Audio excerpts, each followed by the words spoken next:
Once upon a midnight dreary, while I pondered, weak and weary, over many a quaint and curious volume of forgotten lore, while I nodded, nearly napping, suddenly there came a tapping, as of someone gently rapping at my chamber door. "'Tis some visitor," I muttered, "tapping at my chamber door. Only this, and nothing more."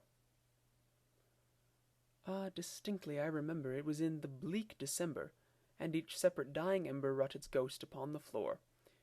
Eagerly I wished the morrow, vainly I had sought to borrow from my books surcease of sorrow, sorrow for the lost Lenore, for the rare and radiant maiden whom the angels named Lenore, nameless here, forevermore. And the silken, sad, uncertain rustling of each purple curtain thrilled me, filled me with fantastic terrors never felt before, so that now, to still the beating of my heart, I stood repeating, "'Tis some visitor entreating entrance at my chamber door, some late visitor entreating entrance at my chamber door. This it is, and nothing more." Presently my soul grew stronger, hesitating then no longer. "Sir," said I, "or madam, truly your forgiveness I implore, but the fact is I was napping, and so gently you came rapping, and so faintly you came tapping at my chamber door, that I scarce was sure I heard you. Here I opened wide the door. Darkness there, and nothing more." Deep into that darkness peering, long I stood there, wondering, fearing, doubting, dreaming dreams no mortal ever dared to dream before. But the silence was unbroken, and the darkness gave no token, and the only word there spoken was the whispered word, "Lenore." This I whispered, and an echo murmured back the word, "Lenore." Merely this, and nothing more. Back into the chamber turning, all my soul within me burning, soon again I heard a tapping somewhat louder than before.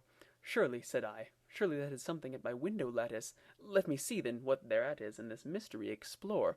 Let my heart be still a moment, and this mystery explore. 'Tis the wind, and nothing more." Open here I flung the shutter, when, with many a flirt and flutter, in there stepped a stately raven of the saintly days of yore. Not the least obeisance made he, not a minute stopped or stayed he, but with mien of lord or lady, perched above my chamber door, perched upon a bust of Pallas just above my chamber door, perched, and sat, and nothing more. Then this ebony bird beguiling my said fancy into smiling, by the grave and stern decorum of the countenance it wore. "Though thy crest be shorn and shaven, thou," I said, "art sure no craven. Ghastly grim and ancient raven, wandering from the nightly shore, tell me what thy lordly name is on thy night's Plutonian shore." Quoth the raven, "Nevermore." Much I marvelled this ungainly fowl to hear discourse so plainly, though its answer little meaning, little relevancy bore. For we cannot help agreeing that no living human being ever yet was blessed with seeing bird above his chamber door, bird or beast above the sculptured bust above his chamber door, with such a name as Nevermore. But the raven, sitting lonely on the placid bust, spoke only that one word, as if his soul in that one word he did outpour. Nothing further than he uttered, not a feather than he fluttered, till I scarcely more than muttered, "Other friends have flown before. On the morrow he will leave me, as my hopes have flown before." Then the bird said, "Nevermore." Startled at the stillness broken by reply so aptly spoken, "Doubtless," said I, "what it utters is its only stock and store, caught from some unhappy master, whom unmerciful disaster followed fast and followed faster, till his songs one burden bore, till the dirges of his hope that melancholy burden bore of nevermore." But the raven still beguiling all my sad soul into smiling, straight I wheeled a cushioned seat in front of bird and bust and door. Then, upon the velvet sinking, I betook myself to linking fancy unto fancy, thinking what this ominous bird of yore, what this grim, ungainly, ghastly, gaunt, and ominous bird of yore meant in croaking, "Nevermore." This I sat engaged in guessing, but no syllable expressing, to the fowl whose fiery eyes now burned into my bosom's core. This and more I sat divining, with my head at ease reclining on the cushion's velvet lining that the lamplight gloated o'er, but whose velvet violet lining with the lamplight gloating o'er, she shall press, nevermore. Then, methought, the air grew denser, perfumed as from an unseen censer swung by seraphim whose footfalls tinkled on the tufted floor. Wretch, I cried, thy God hath lent thee, by these angels he has sent thee, respite, respite, and nepenthe from thy memories of Lenore.